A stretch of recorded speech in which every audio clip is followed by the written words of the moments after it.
You know, I've been talking about earned media value for quite some time on this podcast. My friends at Eisenberg have just raised the bar on earned media benchmarks with their social index. Social Index now gives you globally earned media values across a growing list of 6 geographies for all your KPIs across the top 7 social platforms: Facebook, Instagram, LinkedIn, Snapchat, TikTok, Twitter, and YouTube.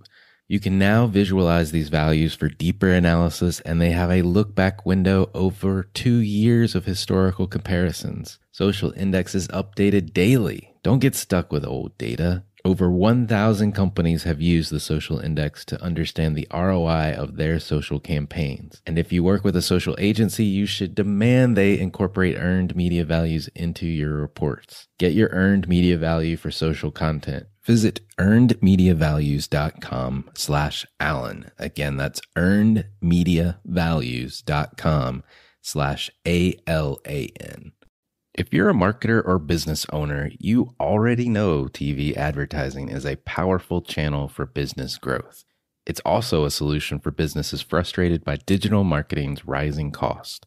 But the traditional process for launching TV campaigns is expensive, time-consuming, and complex. Marketing Architects believes brands deserve access to quality TV campaigns. That's why they flipped the traditional TV agency model on its head to create all-inclusive TV.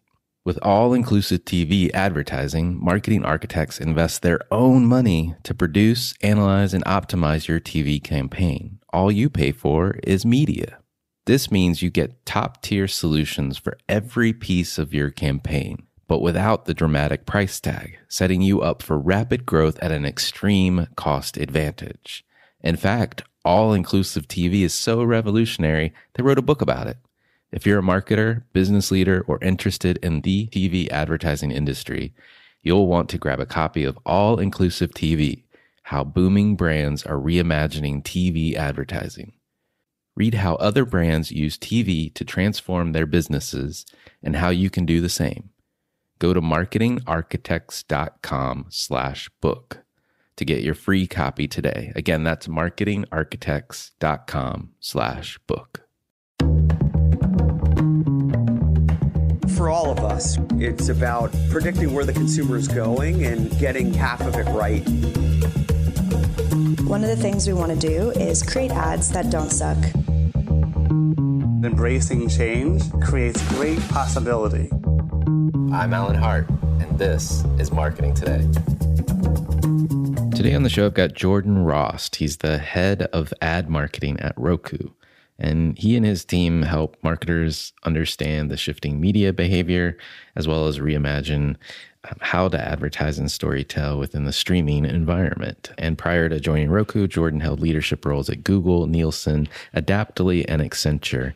On today's show, though, we talk a lot about the media landscape, what's changing, how he thinks about it, what's the role of video and all various formats of video within that, how to think about measurement, and who's adapting and adopting, I should say, streaming from the various types of marketers and what's the use cases. So I hope you enjoy this conversation with Jordan Rost. Jordan, welcome to the show. Great to be here. Thank you for having me, Alan. I hear you had a doozy of a first job in marketing. Tell me about that. Yeah, I wouldn't say I got fired, but pretty close to it. So I started out my career in advertising thinking I wanted to be a creative. I was an aspiring art director. I got a chance to work at a few agencies, worked on some great brands, but I was quickly found out that I really wasn't very artistic. And I was found out that way. One of my creative directors said, "Hey, so your copywriter is doing all of your pencil sketches." And as an art director, it was kind of a problem that I couldn't really convey my ideas on paper. So didn't think that was going to work out for me long term. But that was really kind of my first exposure to creative briefs and insights and measurement. And I've kind of been chasing those threads ever since. That's amazing.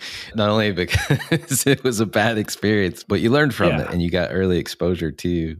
It's funny. I didn't get fired either. I don't think. I got promoted out of, what is the Peter principle? You get promoted above your capabilities or whatever. I was doing ad design. Failing upwards? Sure. Yes, that's what I'm looking for. I was doing ad design at a student newspaper in college, and ended up in the business office. I guess they were like, you're better at business than you are at designing these ads. Yeah, I had sort of a similar experience. I mean, I loved selling in the work. I loved kind of getting the creative brief and then getting the results at the end of the campaign. The actual, like getting my ideas on paper, I wasn't so good at. And so I feel like a lot of people kind of fail their way into advertising. At least that's the perception. I honestly have loved advertising ever since I've really thought about it as a career. And so I don't know if that makes me foolish. I don't know if that makes me, creative, but it's been really fun to explore all different sides of the industry ever since. Well, from those early days to now, you're head of ad marketing at Roku. What's been your path to get there? If there's been a guiding principle in my career, it's been trying to figure out how consumers and brands and people ultimately use technology to live in the world and grow themselves or whatever they're trying to do. And so I started at Google to explore how search trends indicated what box office take was going to look like for movie studios and what recipes were going to trend based on what people were searching. Search was a huge area of focus. I left to join Nielsen to help major CPGs and retailers figure out what e-commerce meant for their business. From there, I explored social advertising at Adaptly, which was later acquired by Accenture. And I mean, in each of these moments, I was looking at search and e-commerce and social advertising. And really, to me, those have been the major platforms that have guided the way that people interact with the world around them today. And when I looked at the landscape ahead of me, TV and TV streaming was a really big next evolution of that, which is what led me to Roku. And in the just over 2 years I've been here, it's certainly been an accelerated and I think rapid shift that we've seen people take both on the consumer side and on the advertiser side, but it's really delivered on my expectations that alongside all these other major digital platforms, TV streaming is this next really big evolutionary wave. Well, let's talk about media and the media landscape, because like you mentioned, there's been some big shifts along the way, but like even within just broad media, there's no shortage of changes going on. As a marketer, we've got privacy challenges, loss of cookies, social media platforms being not able to track things that they used to be able to track. And to your point, streaming is hugely on the rise, and you've got this like steady, slow decline of traditional media. How do you think about media in general? And then we'll get into like, where does streaming fit in? But broadly speaking, how do you think about it? That's a lot, right? It's a lot changing all at once. And I think one of the exciting things about media is, as a practitioner, as a marketer, you have to be aware of all of those things all at once. There's very few people who I think are only really affected by one of those things. And so it is a lot to take in. I think the media landscape and both the consumer side and the practitioner marketer side looks a lot like the changes and the shifts that we're seeing across society in general. We're seeing people question institutions and authorities that they've never really questioned. I think the old adage of nobody ever got fired for buying IBM. The same thing has been true of traditional TV and social for the last few decades and beyond in some cases. And today, that's not really the case for a lot of the reasons you described. And so we've been really interested to see, as marketers are replacing their bets, TV streaming has also been coming up as a channel and a platform that can deliver scale and reach and precision and storytelling that matches many of the reasons why people are excited about TV and social to begin with. And so we've seen a lot of marketers and consumers, frankly, shift into those environments where they're more in control. There's less ambiguity and ultimately a better consumer experience and a better advertiser experience. And so this huge reset is really interesting because it's all happening at a pretty fundamental level at all the same time. And so it's exciting to be a part of that, at the center of that, but it's also, just as a student of advertising, a really interesting time to be seeing some of these big questions come up. Let's talk more specifically about video and the state of video advertising and media. How do you think about that as a channel and its various permutations, if you will? Yeah, it's so interesting. We've done a lot of research into how do advertisers think about the video landscape, and they've never had more choices, from vertical social video to traditional TV to TV streaming on demand, live. We hear from marketers that they don't really want to have to differentiate between buying in each of those environments.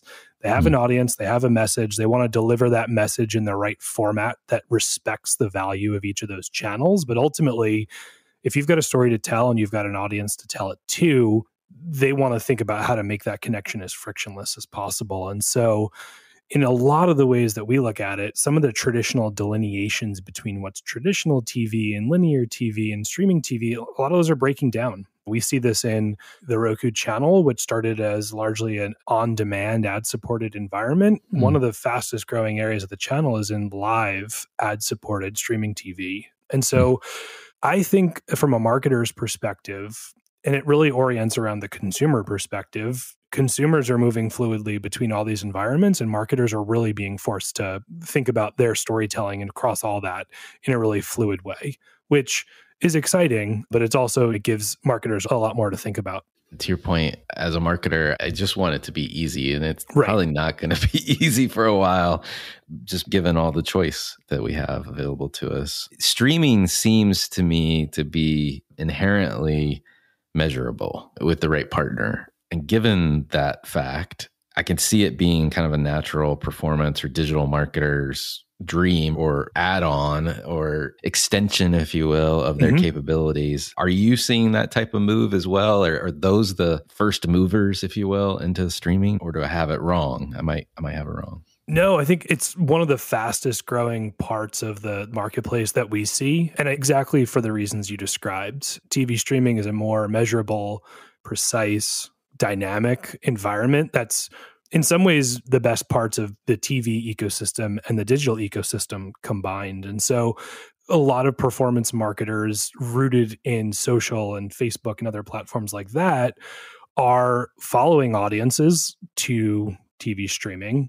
They're finding that many of the strategies they've used for those environments, be it behavioral targeting signals or using their first-party data and modeling to find audiences that look like those audiences, those translate very seamlessly in the TV streaming environment. And so many of the same strategies, many of the same very tactical playbooks can be transferred. And so at the same time that the efficacy of those social channels and mobile channels are really being questioned, there's a real big opportunity to tap into TV streaming as a better way to start the consumer journey and enable discovery and new audience acquisition. And a lot of performance marketers are moving in that way. We've actually done some analyses that looked at what the overlay between households that stream TV and those that are reachable on social. And we found there's pretty healthy overlap, as you might imagine, because the scale of streaming has grown and social is obviously something that's, for a lot of people, pretty everyday behavior. But there's also a lot of completely incremental and new audiences that are streaming ad-supported TV that you're not seeing on a daily basis in social. And so performance marketers have used this as a way to go upstream and in some ways put TV on the digital map in ways it never was possible. I was listening to one of your recent conversations with John Sheldon from Smile Direct Club, and he was talking about how they think about using data to find the eddies in the purchase process. I love the way he described that. And to me, there's never been a bigger gap in a performance marketer's view of their media mix than traditional TV. And TV streaming really shines a light on and closes some of those gaps. You can find those eddies. And so we're really excited by all the different new ways that performance marketers are driving website visits and app downloads and true direct response performance with TV through streaming platforms like Roku. I'm a novice to the streaming side of advertising. Like, help me illustrate an example, like what's possible, if you will, today. I think one of my favorite examples is many performance marketers have around key major moments. Think about sporting events. March Madness is happening as we're recording this. The majority of many different younger audiences are exclusively watching that content through streaming services. And so we've created opportunities for brands to sponsor experiences that aggregate all the ways to watch across March Madness, the games that are playing, shoulder content. If you can go into all the different Cinderella stories. And for a performance marketer, it's great because that's reaching a new audience you're not probably able to engage with because you're probably not buying in traditional TV. And if you are, these are new audiences that have probably cut the cord. And so you're going all the way upstream to really engage with the top of the funnel, if you will. But then I think where it starts to become more performant is a lot of our performance marketers are building audiences who they engage with those experiences.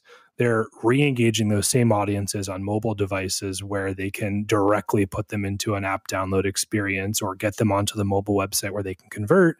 And we're able to connect the dots from an experience standpoint and a measurement standpoint across each of those different touch points. And so it's a true full funnel strategy that brings in all the great sight, sound, and motion and great content that TV has always provided with the literal action in your hands that mobile has provided. And so the kind of storytelling and performance capabilities that provide are pretty unparalleled compared to any other kind of cross-device media the industry has seen.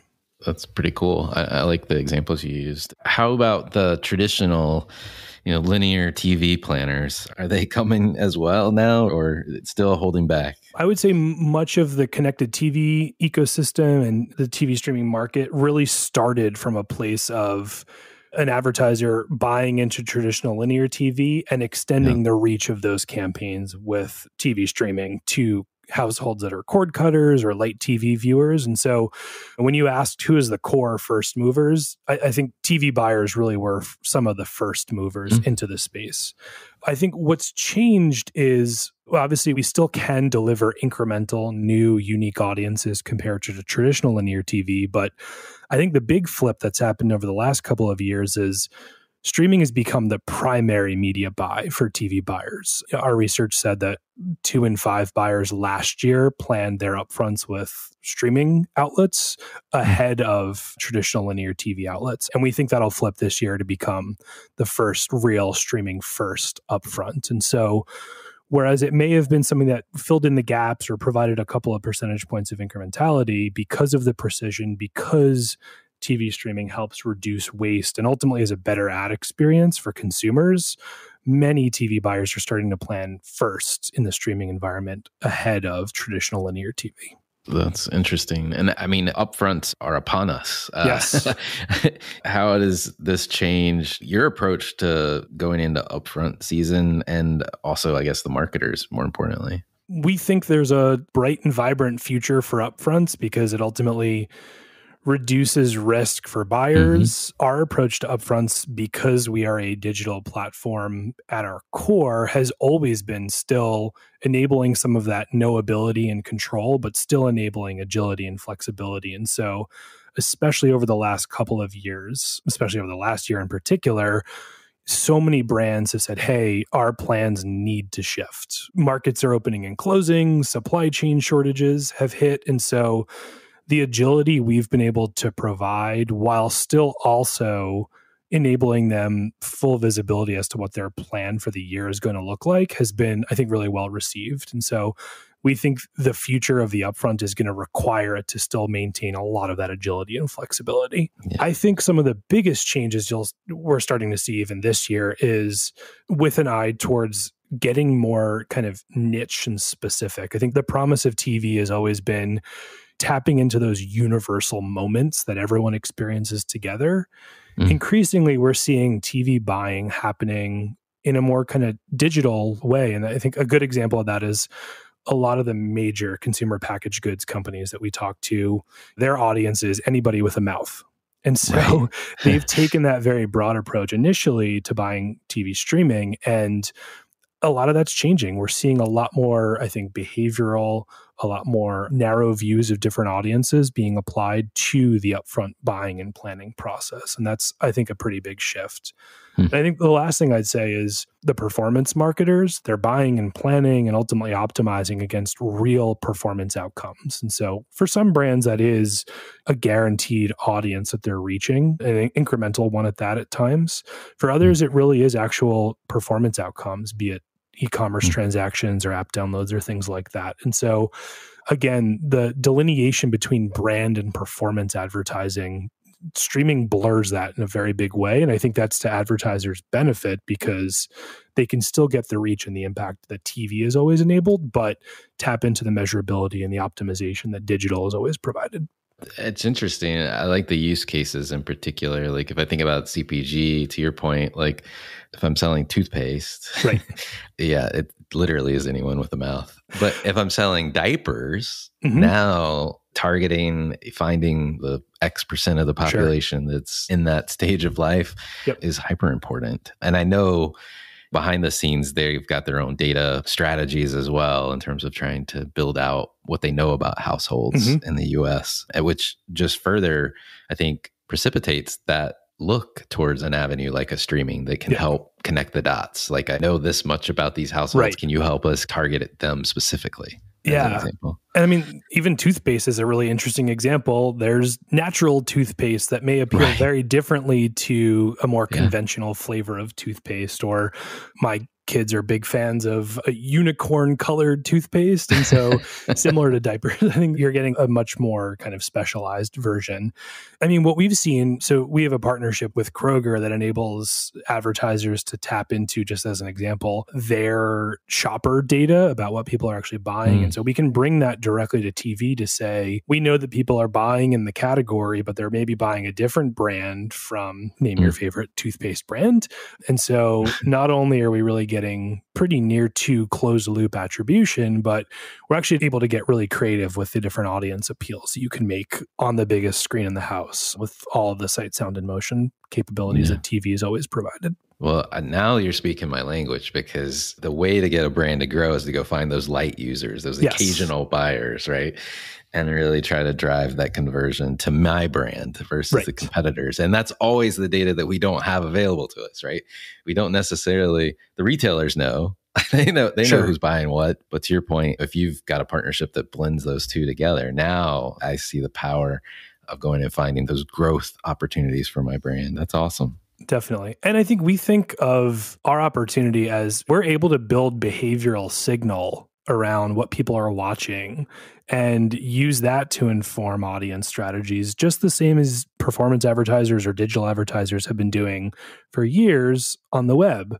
And so for the first time ever, TV, which is where the majority of us still spend our time consuming media, is actually addressable, not just from an ad buying perspective, but from an audience understanding perspective. And so sure, the audience for most every major TV tentpole event, be it award shows or even some live sports, is declining over the last few years. But we can still find those same users or viewers wherever they're watching. If it's not that same piece of content or if it's happening in a streaming environment, we're able to understand that. And that's really powerful for our advertisers to understand those audiences, find them wherever they've gone to, and ultimately deliver a better experience that still taps into the passion point that drove that viewership in the first place, but in my perspective is more respectful of that attention, where they're engaging with useful content. So in the example I provided about March Madness, they're actually helping curate and find content that otherwise is spread across a number of different streaming services and maybe behind registration walls.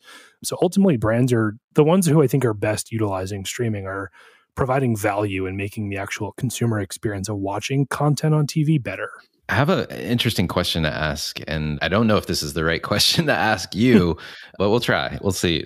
So years ago in my career, I was working with a large telecommunications company, and they were doing a lot of primetime product placements in shows. And I'm curious if that's made its way to the streaming environment, or if you guys are thinking about that as another ad opportunity in the future. Definitely. So over the last year, we acquired This Old House, which I would argue is one of the better properties and platforms that's ever really seamlessly delivered both great, useful content, but treated brands as a kind of first party to that content. And so we've had the fortune of working with a number of different brands to really naturally and seamlessly integrate their story and their offerings and some of their IP into that content. And we think there's a lot of really good opportunity to continue down that path. Over the same last year, we also launched the Roku brand studio directly with an eye towards helping brands fit their stories in a natural way into the entire experience of streaming content. So the experience I was describing about a brand activating in March Madness, our team would help curate that content, build the actual microsite, for lack of a better term, that houses all that content and ultimately naturally fits into both the ad experience or the content experience, as well as in many cases, the ad breaks and the content itself in some cases, each of the different kind of elements of the brand's IP and their story. And so given that it's not a linear feed coming at you, there's so many different elements across the entire user experience. There's such a much more diverse and broad canvas to play with. And so brand integrations is part of that. The actual streaming user experience is part of that, and everything in between.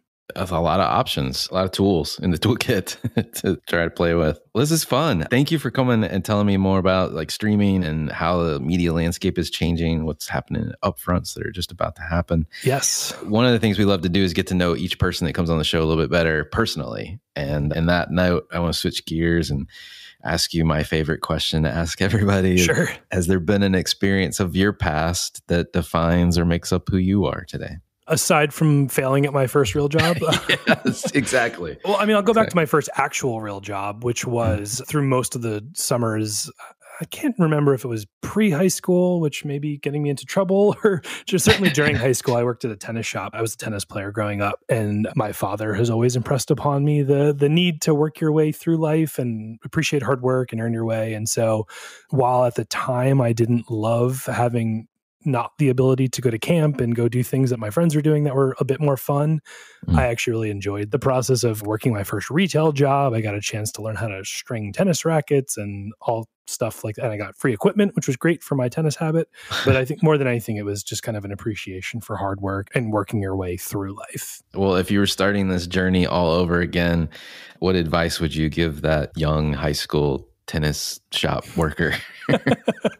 There's bigger and brighter things out there, perhaps. But I think more so, I'd say be curious and keep asking why. We've got, as I was sort of indicating, I've got 2 young daughters. They're constantly asking me why. And I feel like we train ourselves and society trains us to kind of put that aside eventually. And so I think keep asking why. And part of the thing I loved most about my start in advertising was that insight, that consumer piece of data. And so I think as a marketer, being really inquisitive and curious is one of the best things you can do.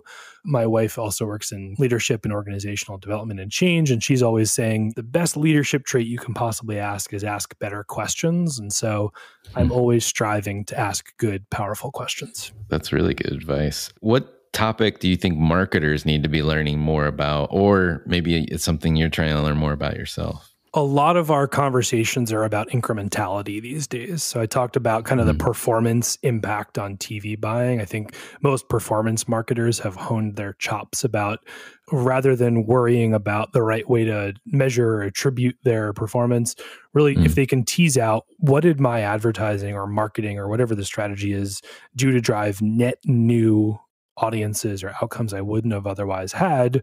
That is, to my mind, kind of the holy grail of measuring and attributing all the work that we do. And so for TV buyers, that could be finding incremental audiences that they're not getting elsewhere. For performance marketers, it's true performance lift to their campaigns. And so I think for anybody who's either going really deep into their journey as a performance marketer, or even someone who's just starting out thinking about how to make our work more measurable and ultimately effective, incrementality is a really great concept and ultimate measurement tool to use for that.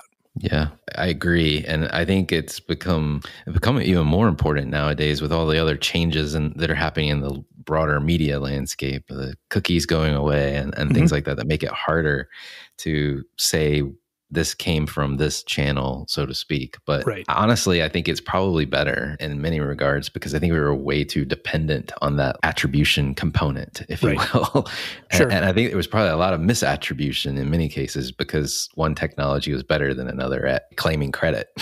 Yeah. And I think there's obviously a lot of conversation today around how do we properly define TV currency and measure TV audiences. And I think in a lot of ways it misses the real story, which is marketers are already buying TV based on outcomes and buying it based on what's truly incremental performance for their brand and not some proxy of that. And so I think all those debates are good ones to have, and we should, as you said, come up with proper measurement techniques, whatever that may be. But ultimately, the closer we can get to truly understanding and defining and optimizing towards business goals and outcomes will benefit everybody.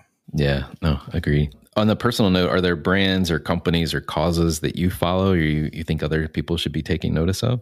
I'm not sure if this is a cause, and it's certainly been an unfortunate and gut-wrenching one at the moment, but amidst obviously a lot of sadness and devastation, seeing the entire internet effectively rally behind Ukraine and the Ukrainian people and leadership and the direct involvement of diverting funds to resources on the ground and driving social action and transparency, to me is, I mean, again, amidst, I think, a very upsetting situation, like a reminder that the internet of today is incredibly powerful at bringing truth to power and rallying behind common causes, and ultimately, in some ways, bringing the world together in ways that I think have been really necessary over the last couple of years. Again, incredibly unfortunate circumstances, but if there's any silver lining in it, and I think there's been a lot of discussion about how detrimental the internet has been to society, it has been in some ways heartening to see what I view as an overwhelmingly net positive for society that the internet's provided. Right. Yeah. And I totally agree. And it is kind of, if you step back and think about it, I mean, everybody, every actor in the world, whether it's government, politicians, celebrities, brands, companies, they're all using the internet to back, if you will, people of a nation and in a time of dire need. And I've never thought about it like that. It's validating the internet as a good thing. Yes. And I think as a marketer, I obviously see all these discussions about Web3 and the future of the internet. Right, what we've got today is actually incredibly powerful. And that's very true. I'm excited for the future iterations of the internet, but in some ways, I mean, certainly in my lifetime, we've never had the tools at our disposal to affect change at an individual level. And I think obviously at a brand level, that's true as well. Yeah, interesting. Well, last question for you. What do you feel like is the largest opportunity or threat facing marketers today? Great question. I think it's probably the same for both sides of that coin. And this is certainly true of me over the last couple of years. Focus. I've had a lot of trouble as an individual over the last 2 years staying focused. My kids have been in a school and it's been hard jumping from Zoom meeting to Zoom meeting. I think staying focused amidst all of that and bringing it back to where we started the conversation, I don't think I've ever seen as much change happening at the same time. And so staying focused amidst all that is both an opportunity and a threat because of all the things that are vying for your attention. Marketers spend a lot of time talking about purpose. And I think that's important because it obviously speaks to social good and some of what I was just talking about. But to me, it's really about intention and knowing your audience. If you're a product, what are your benefits? What's your product market fit? What's your story? How do you not over focus on distractions like the competition and what others are doing and just really stay true to who you are? That's true for marketers, for their companies and their brands. I think it's also really true on an individual level as well. Yeah, I agree. Well, Jordan, thank you so much for coming on and spending some time with us. Great. This has been so much fun. Appreciate it, Alan. Hi, it's Alan again. Marketing Today was created and produced by me with support from my team and podcast editors, sound engineers, and writers at Share Your Genius. Find them at shareyourgenius.com. If you're new to Marketing Today, please feel free to write us a review on iTunes or your favorite listening platform. Don't forget to subscribe on marketingtodaypodcast.com and tell your friends and colleagues about the show. I love to hear from listeners. You can contact me on marketingtodaypodcast.com. There, you will also find complete show notes, links to what was discussed in the episode today, and you can search our archives. I'm Alan Hart, and this is Marketing Today.